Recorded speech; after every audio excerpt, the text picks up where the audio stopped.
I was like, fine. So then I went back, like stomped off, sulked a bit, as you do, because you're Yeah. like, I thought I'd really done it, and then actually changed the way that the architecture would work. So he brings that to the table. It's like, think it through. How are you going to really? How is this going to work? Yeah. So he's got that, like everything's a workflow in his mind, and the typical COO, like yes, no, Yeah. like this is going to work, that won't work, that Yeah. sort of. The let's say the implementation part of it. Yeah, it's just like these are challenges that we're going to see. This is where it's going to end up costing us a fortune, or it's going to cost the organization a fortune. Okay, that's not going to work. So he came with that, and I came with the tech and my know-how, and working with large organizers, working with enterprise software, how to Mm. actually uh, create a technical solution to deal with some of these challenges that we've got. So CTO, it was always on the cards for me.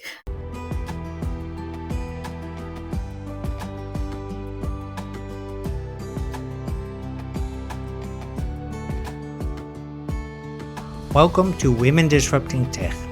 My name is Dirk Jan Hupkes, and on this podcast I give the women who work in tech the platform they need to inspire and empower each other. Join me on a journey into the world of entrepreneurship, funding, biases and role models to discover the strategies for success in the tech industry. In other words, how women can disrupt tech. Are you ready to listen?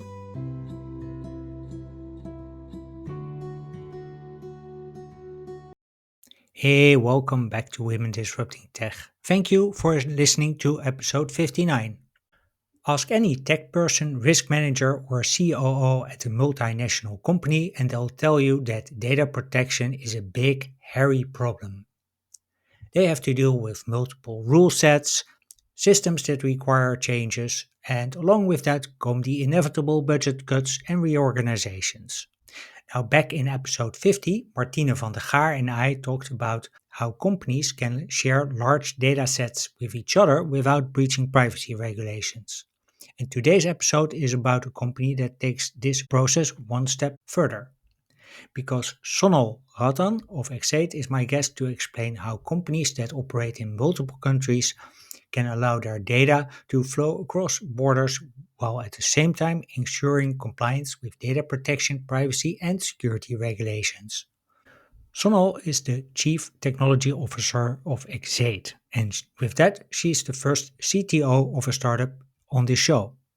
We talk about setting up a tech company from your kitchen table, how a diverse team helps you build a privacy powerhouse, and of course, we discuss how we can get more female CTOs, not just on the show, but in the tech ecosystem.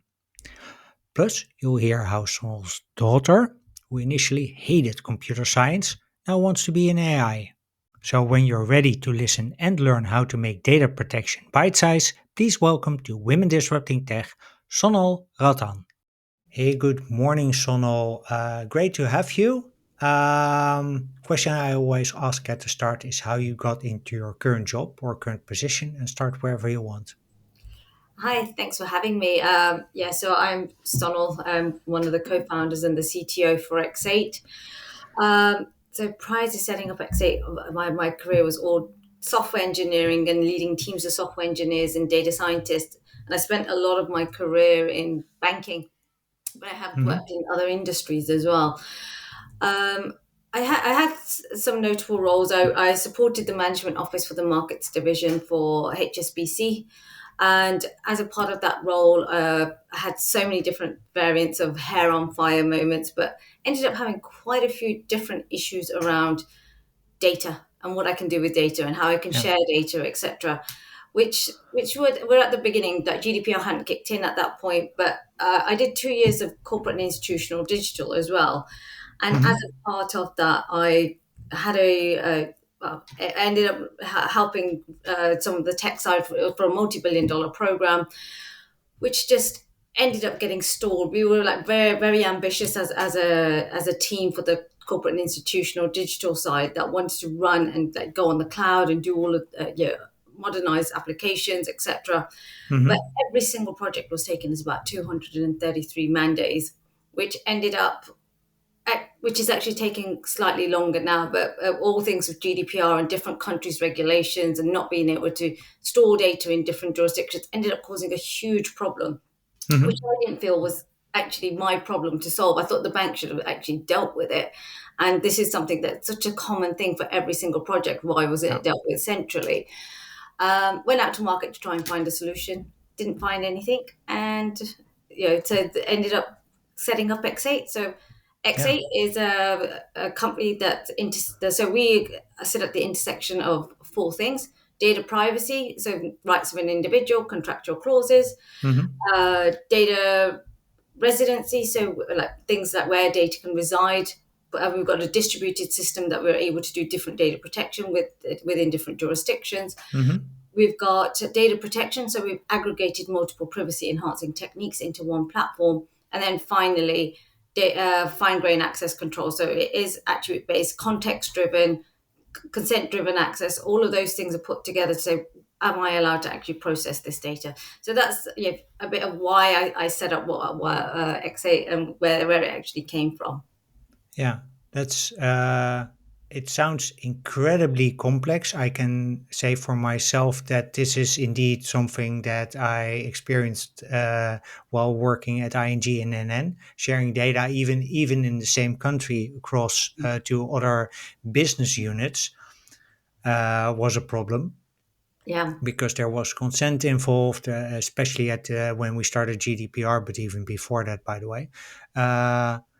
So how do you make such a well if there's ever a b hack solving this problem, this is pretty much what you do is pretty much it. How do you uncomplex this? How do you take make this bite size? So what we've done is we've targeted common data distribution and ingestion points. And the reason we've done that is we don't believe that the teams should be integrating this into every single application because it just wouldn't get done. I Mm-hmm. remember in my corporate career, every time we had something that needed to be done from a management office perspective, Mm-hmm. we asked the teams, "Can you put this in your system?" They were like, "What do you want me to drop?" Like Yeah. it literally was that we've got so many. We've got with cost that from a cost perspective, we don't have enough people. We've got work wise, we've got too much work, and all of it's regulatory. So what shall we drop to do what you want us to do? And Yeah. we always had that friction. So what we've done is we've spent about 5 years building it so it's as simple as possible and Mm-hmm. be able to the right people can be able to define the rules. Data protection shouldn't be something that every single team needs to understand. They shouldn't have to understand what uh, key management system they should be using from an encryption perspective. All Mm-hmm. of those things are complex and it's more stuff for teams to do who are already overstretched.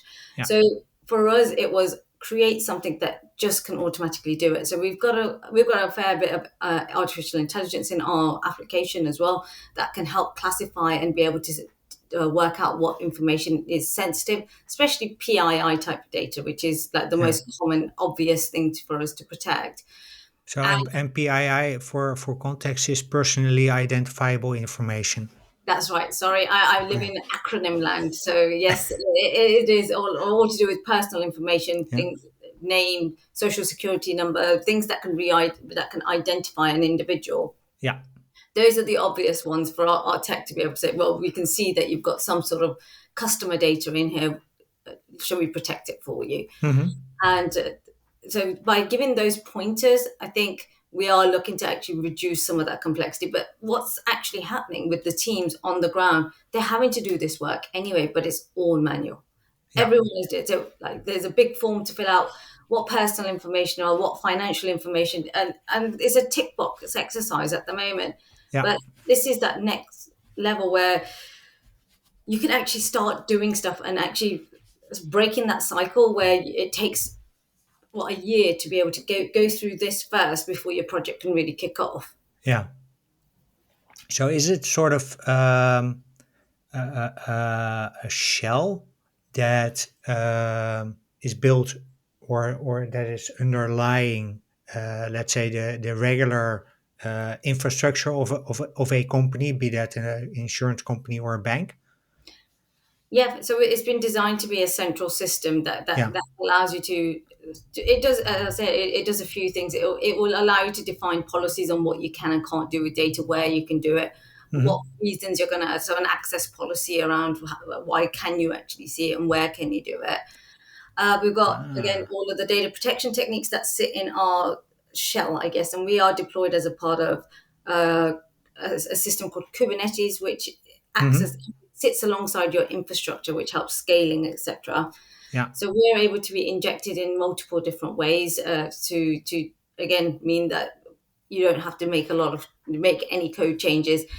Such as API gateways, we can just Yeah. sit within gateways, see what traffic's coming in and out, and say, actually, we're going to block this and we're going to let this go through, just so you don't have to make any changes to your applications. We don't care what your backends look like. We don't care any of those side of things. But what we do care about is where is it going and is it lawful? So it's purely functioning as a sort of filter for data That's to let data sit and then be protected or move from location A to B or from application A to B, and then only for the part that is really A necessary and B also allowed to move.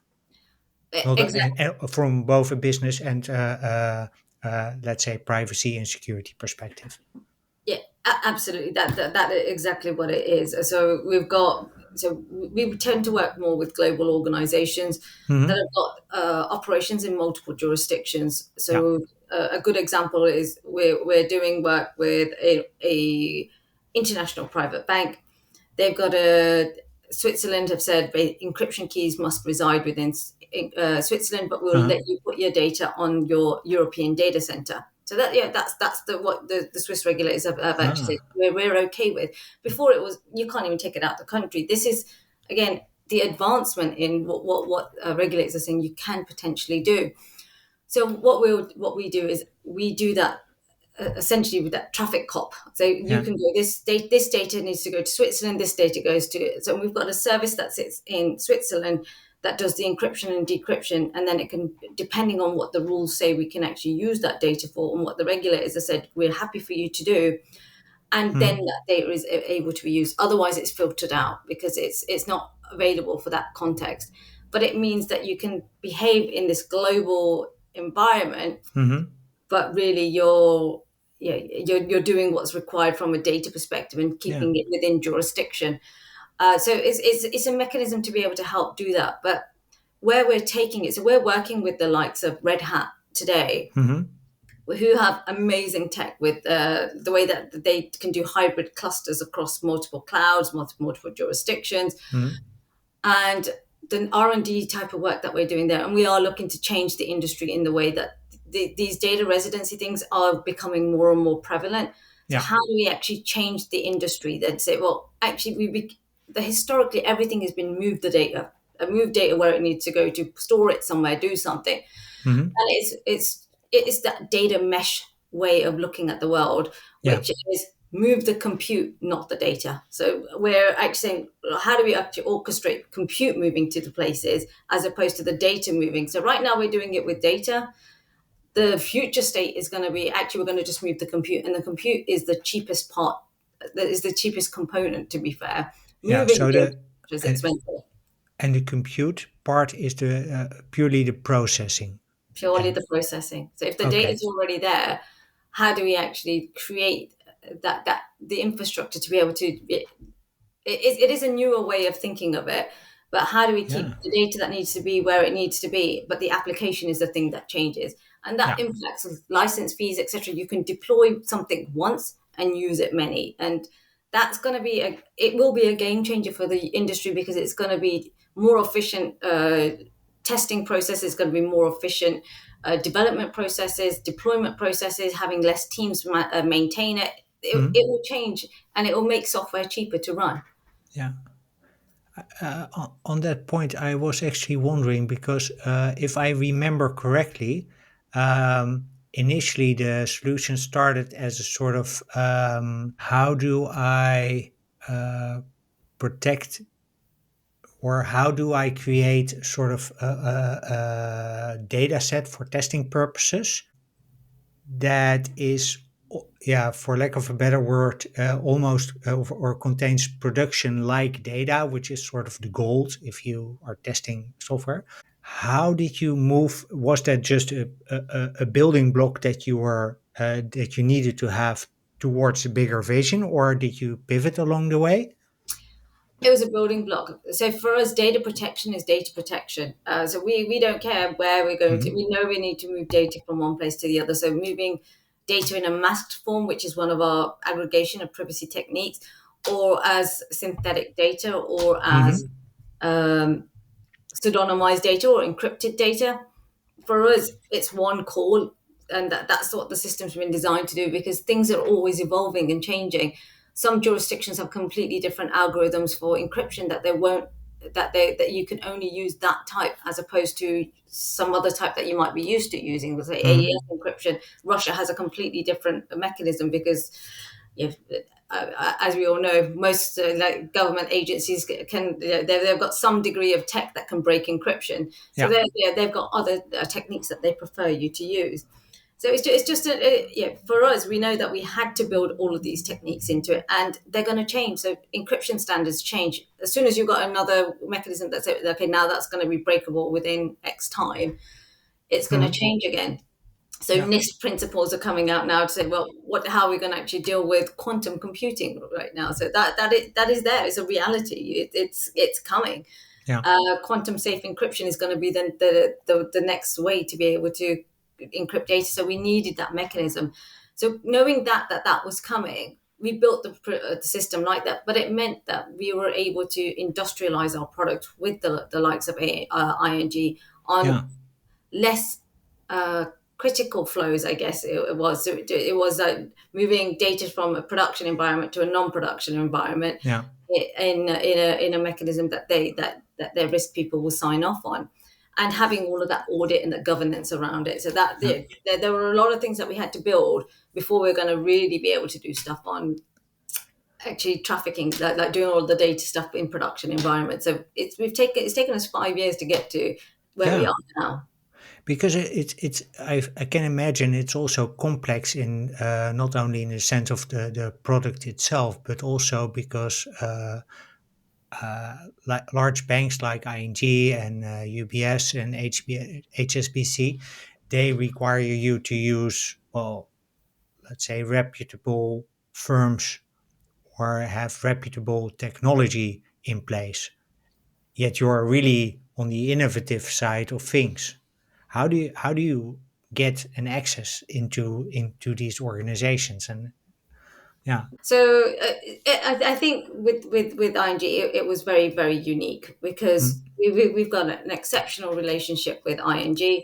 Um, we started off in their labs, so we went in. Yeah, a humble startup went in, had an mm, MVP, and went into their labs to actually solve a problem that we know that they had, and what I had in my corporate career as well. mm, And yeah, we got moved from a small division all the way up the chain, but along the way, as they decided to pick our technology, um, we also partnered with them. So they were an investor in our company as well. So mm, it's it wasn't a case of just doing something.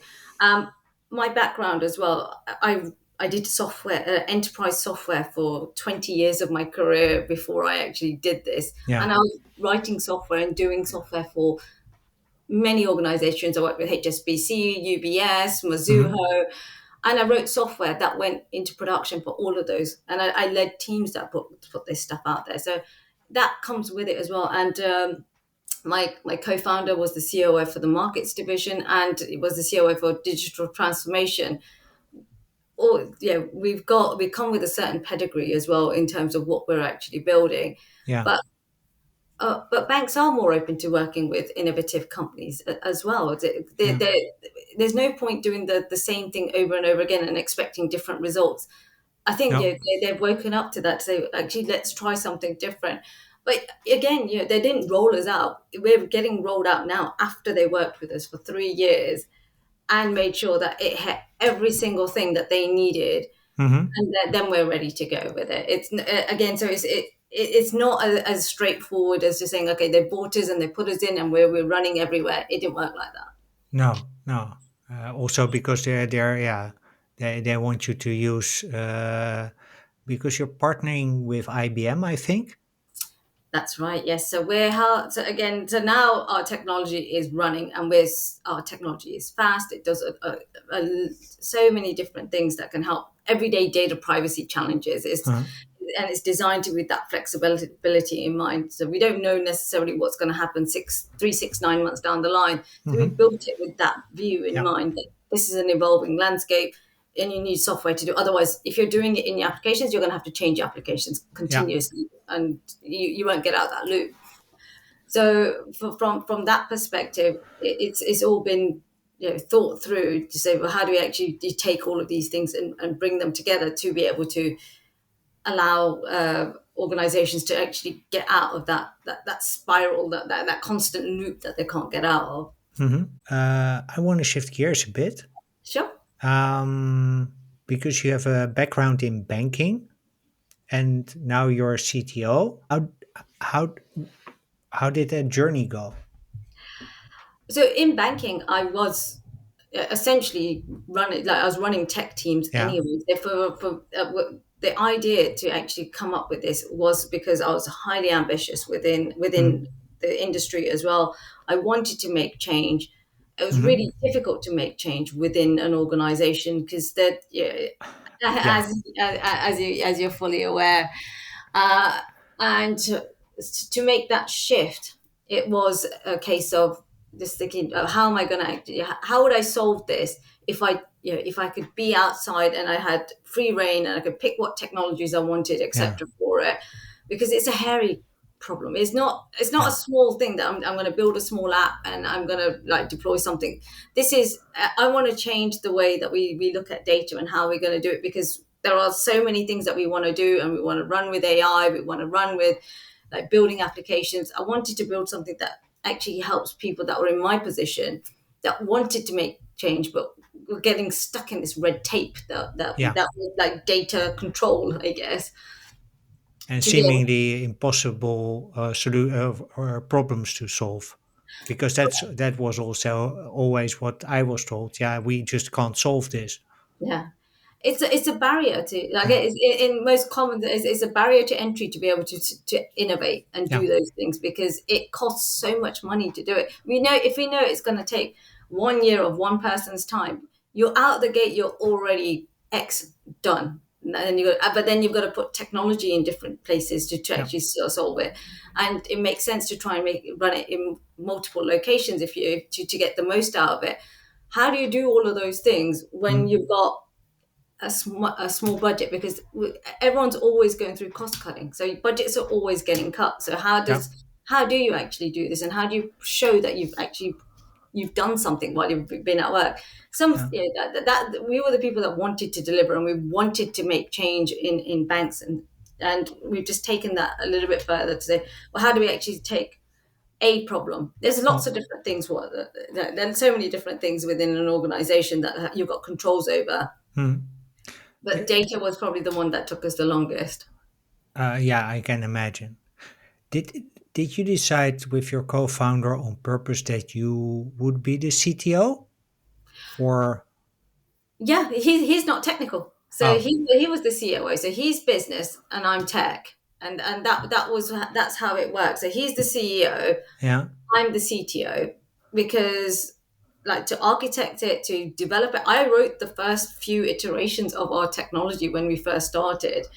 Um, and so we would sit around my kitchen table at Uh-huh. my when we were like nights and weekends to actually understand how do we actually put this concept in a way that we can start actually showing it and speaking to people about, is this something that you're facing too, and how are these challenges impacting them.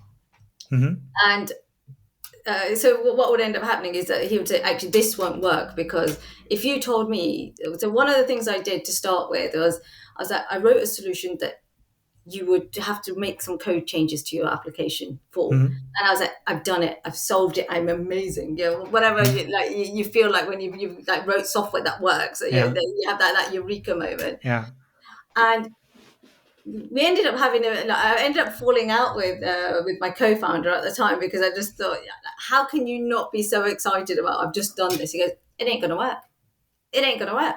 And it literally was like, Mhm. don't give me a problem, tell me the solution. It was like one of those sort of Yeah. moments. Yeah. But he was like, if you came to me as a COO, he had like 90 trading systems that he Mhm. like, and he had like to manage that from that side. Mhm. And you told me that I need to make code changes into my systems, I would have told you to get out of my office. And I was like, fair, okay.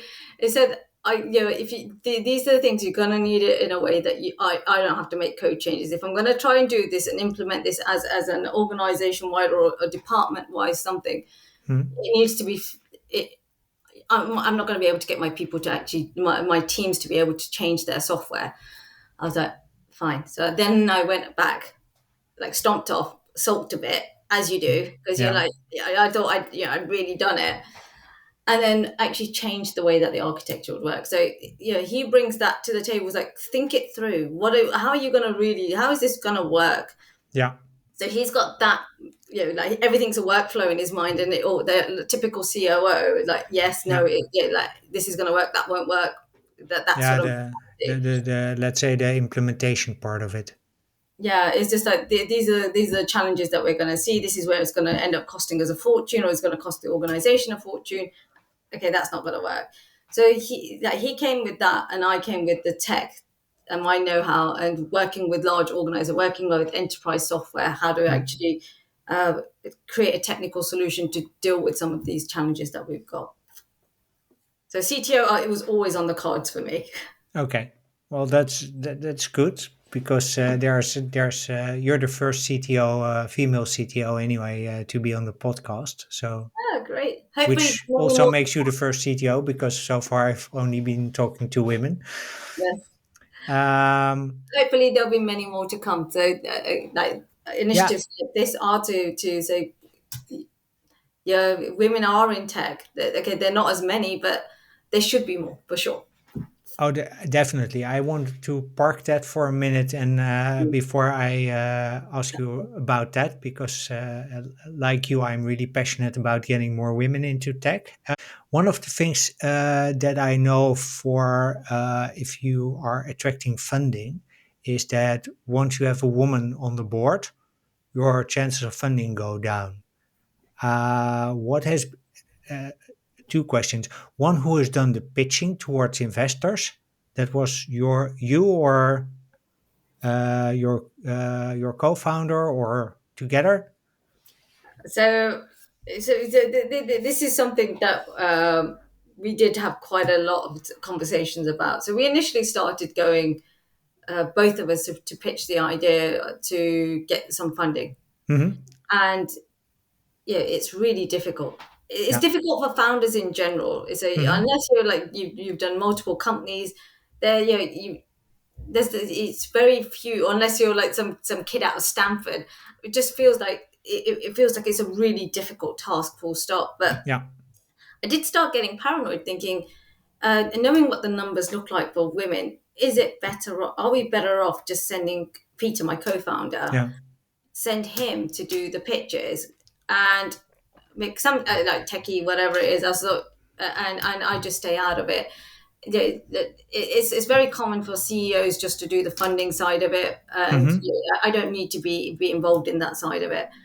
And so my co-founder, he's really, again, really super supportive, and he was he just thought, we don't want their funding if it's going to be like that. We just don't want it. If people can't see what you and I bring to the table, because we are the team that are Yeah. building this and putting this together, and we're trying to solve this problem, because they're not right for us. Let's not even go there. So, and yeah, that gave me the, like, actually, why am I even thinking like that? How are you going to drive change if you don't do something about it? Yeah. So we both go together and we both pitch. So I will take the technical parts. He will always do the main introduction side of it, and we do it together. And it's like we've partnered to do this, And if they don't understand that as what we're doing as a company, because we don't want them. Okay. Any how do they generally respond to the fact that you're the technical quote unquote girl, not the technical guy? Um, I to I be mean, fair, you have your of course you have a lot of history, and you've there's a lot in your on your resume that speaks for you. But I've had a couple of founders on my podcast who told me, well, we'd like to talk to your IT guy or to your tech guy. yeah, So I they am the. believe them, but No, I don't. I think most people recognize it as soon as I start talking, and I talk quite a bit, as you can see. Um, but that I'm quite technical, so I don't tend to have a lot of that. But again, my CPO and my CIO, they're both men. And when we're together, we say if we're solving problems together, it just depends on who's the expert on what part of it. So our mhm, CPO, he understands gateways and APIs and that the data in motion side, super passionate about that side of yeah, it. So he tends to drive those conversations from that side. But when we're but overall, to be fair, like the tech industry is so open to women. I won't say that I've had like bad experiences in that where people have spoken to me and said, "Yeah, where's your tech guy?" I've not experienced that. yeah, Might just be, I don't know. I might have a. I can't even explain. I don't know. I've not had that as an experience to say that this is. I want to speak to your tech guy. No one's said okay, that to me. but that's good then. Yeah, yeah, Because it also means that you've probably picked out the right investors to talk to and to pitch to.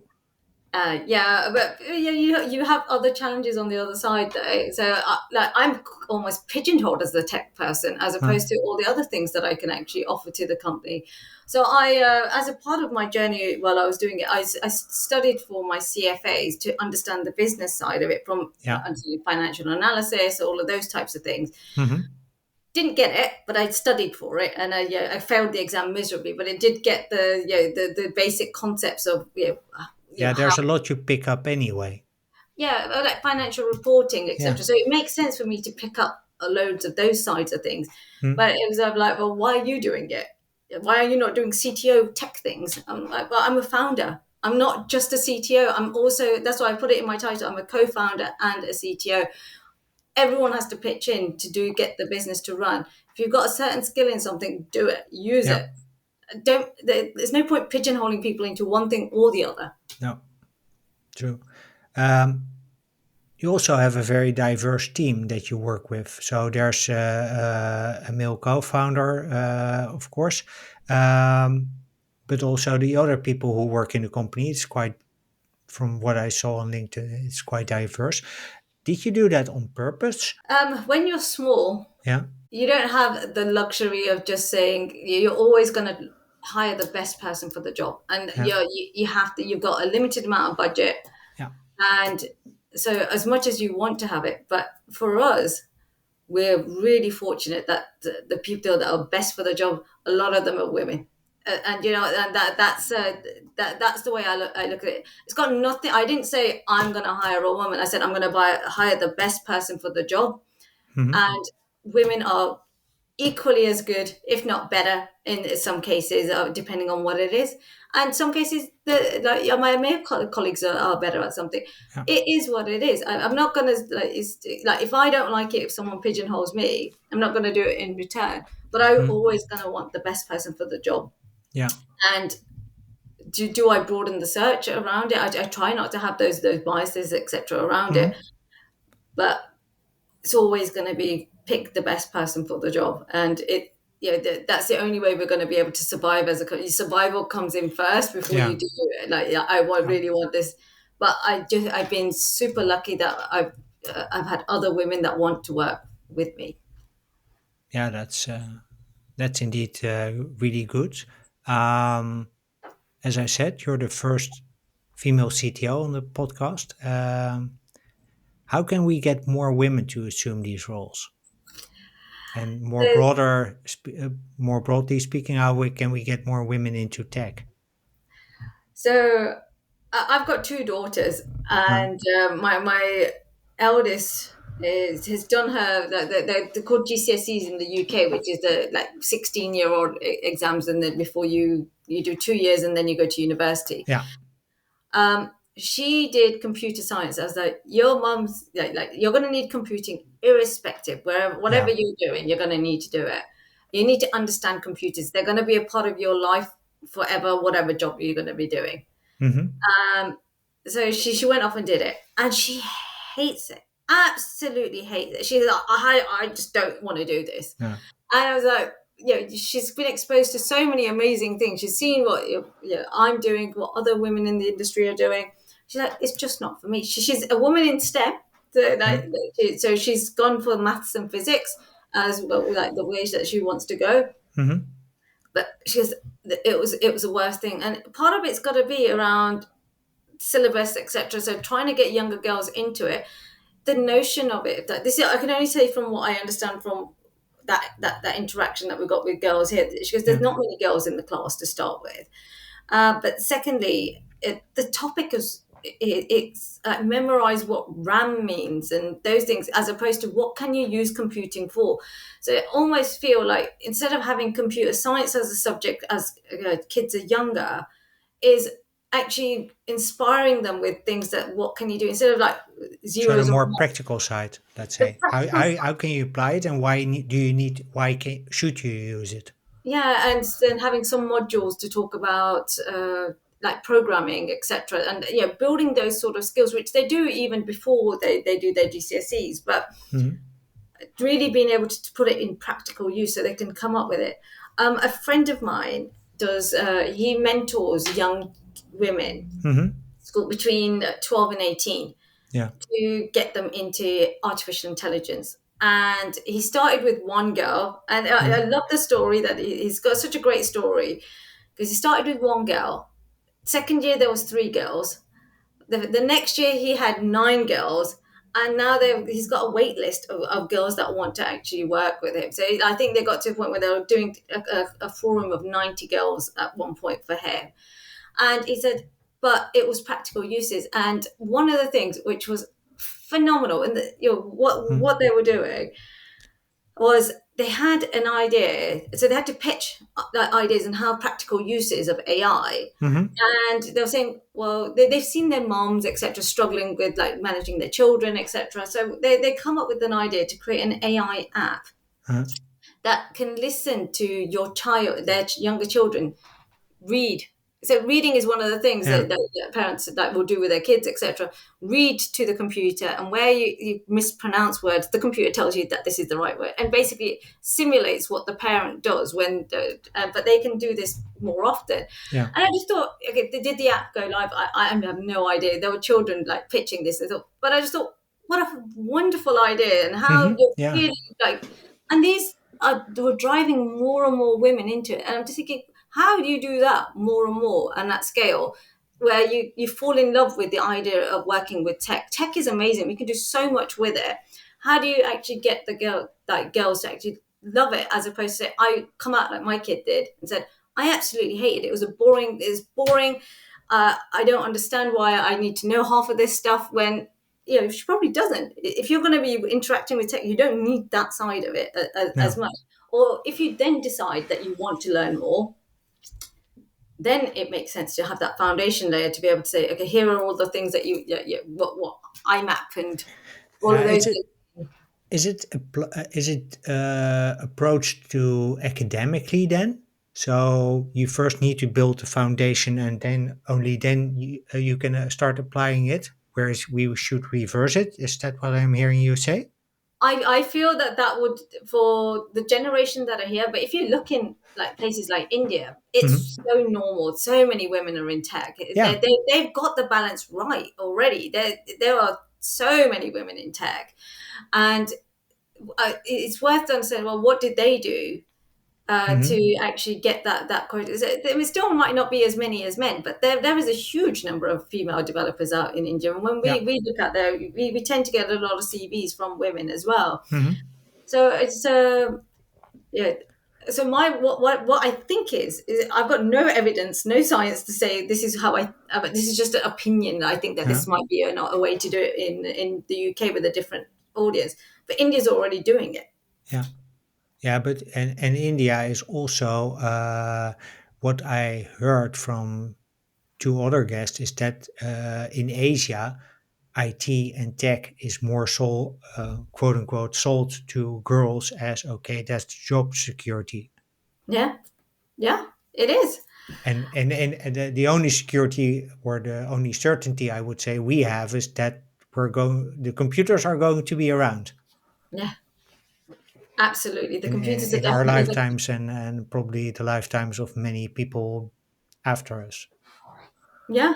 So I would get on board. But it's amazing what you can do with it. So for me, I find it an alien concept. Why wouldn't you? But I went into computing at a later date. I didn't start. I didn't do it at school. I picked it at university. It was a little bit random, if anything, the way I ended up getting into computer science. Uh-huh. I can use a computer. I'll be okay at this. Hmm.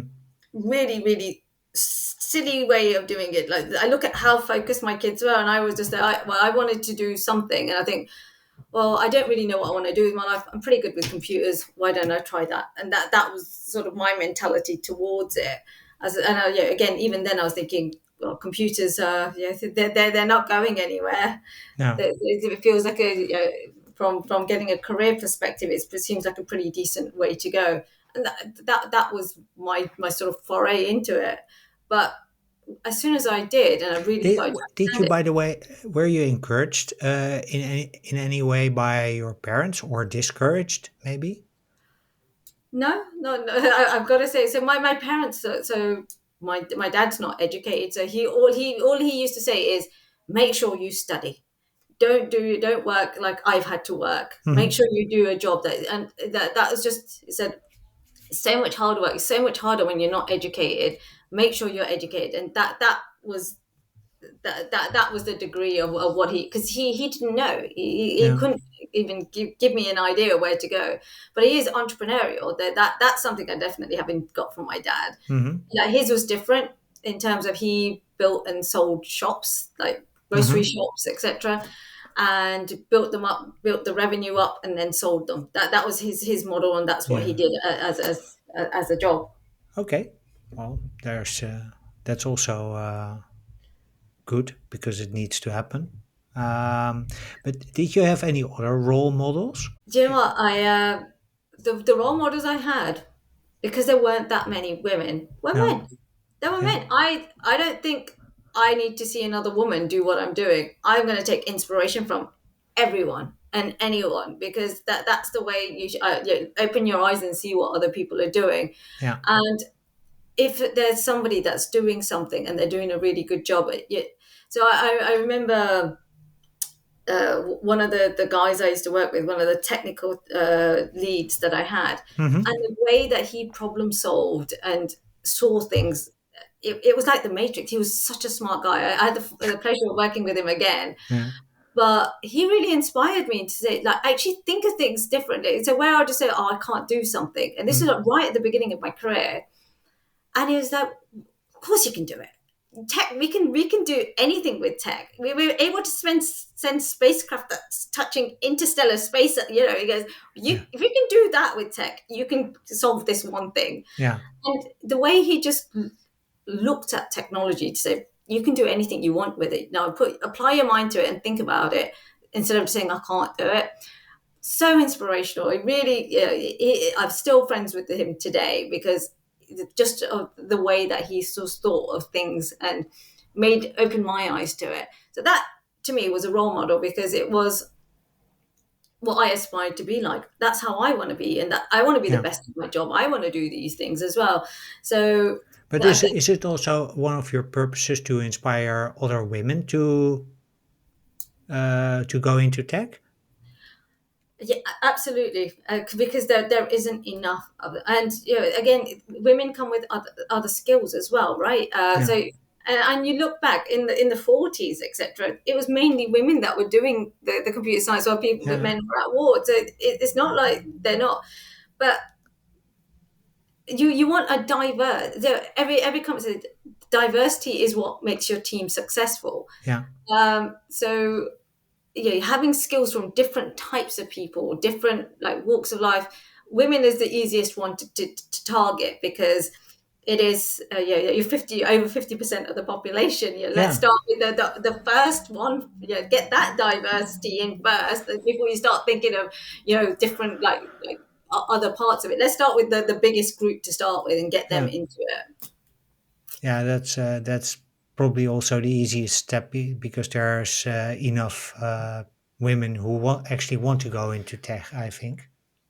Yeah, so a lot of a lot of friends of mine later on, like, after they've done their studies, gone to like code camps, and those things are amazing as well because they are giving you the practical things. So women are going into the industry, but later after they've done different studies or they've worked in Mhm. the industry, and then they're retraining to do it. And they're teaching you how to actually get a job. So those initiatives are really cool as well. I've got to say that it's amazing to see what people are doing to actually encourage a broader, diverse group into tech because tech is huge. Yeah, And it is going to be everywhere, and it is everywhere. it is. Thank you. Great insight so far, Sonal. I have an arrangement with Jacqueline van den Ende.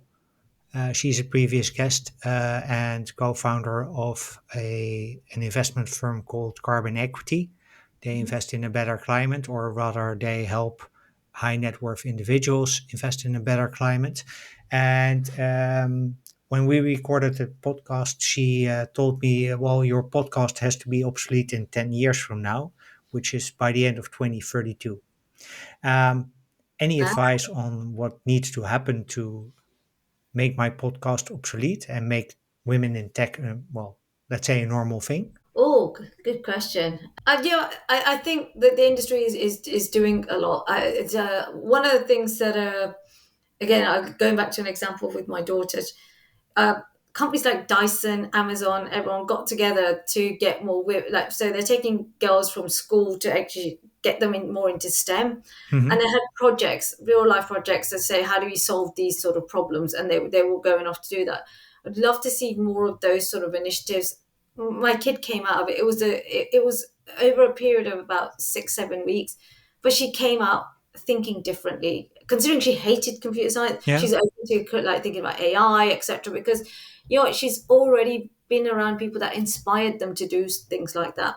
But it always it helps them with their CVs, etc. So the larger companies can be doing more, yeah, and I believe that because the kids are that they already know them, they're brand recognized, etc. And they're I worked with Dyson and I worked with AWS, and yeah, and it looks great on their CV. She's 16 years old, and yeah, she's getting FaceTime with these large organizations, and it was really exciting for her to be able to do this, and she presented in front of them, and it was a really special thing for her. But again, to see other kids, and they only picked a handful of kids from schools to actually go and do this. I'd hmm, love to see more initiatives like that because that is what's going to drive this adoption and more women actually wanting to get into the industry. yeah.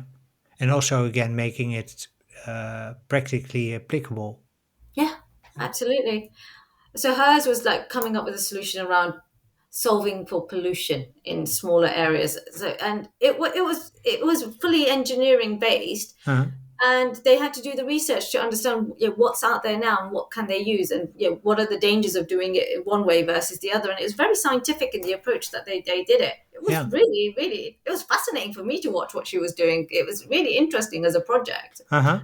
Yeah.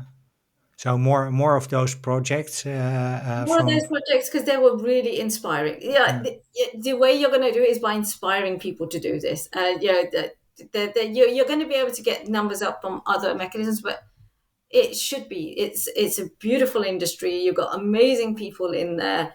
It should be something that more women should be wanting to be drawn to.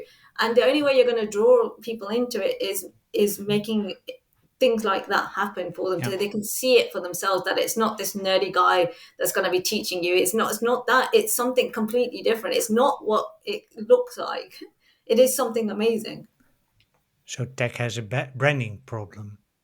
Tech definitely has a branding problem. It's being able to sell yourself as a techie, etc. All of those things don't come naturally to the industry, but it is. And Huh? what you're doing is bringing awareness to this. It's an amazing industry with the best people and the smartest people and the funniest people as well. The I think I've got the best friends from the industry, Mhm. and they are hilarious. It just Everything works for me, and I wish other women could see the same. Sounds like a great place to wrap. Thank you, Sonal, for You're this welcome. wonderful conversation. If people want to learn more about eXate and about you, where would you like to send them? So we've got our website. We can be found at www.eXate.com.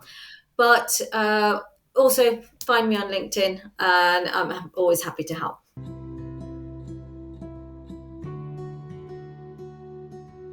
Well, that's it for this episode. Thank you for listening to episode 59 of Women Disrupting Tech with Sonal Rattan on how to make data privacy, security, and compliance easy. Sonal and I hope that you've enjoyed our conversation as much as we did, and if you'd like to learn more about Sonal and EXate, feel free to connect with her via the links in the show notes.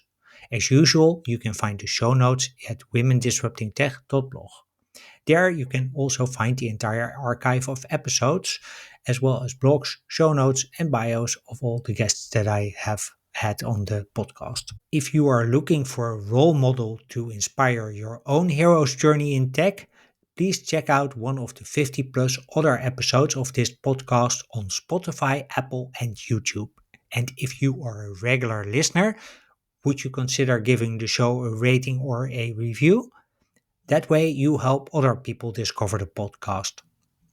Now, if you're a male ally and you want to help Sonal and the other women disrupting tech make this podcast obsolete by the end of 2032, there's a simple thing that you can do.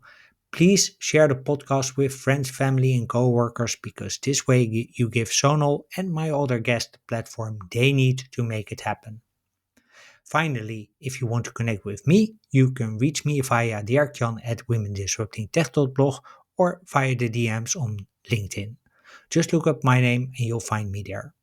With that, I wish you a wonderful day. I hope to see you in the next episode. And in the meantime, keep being awesome.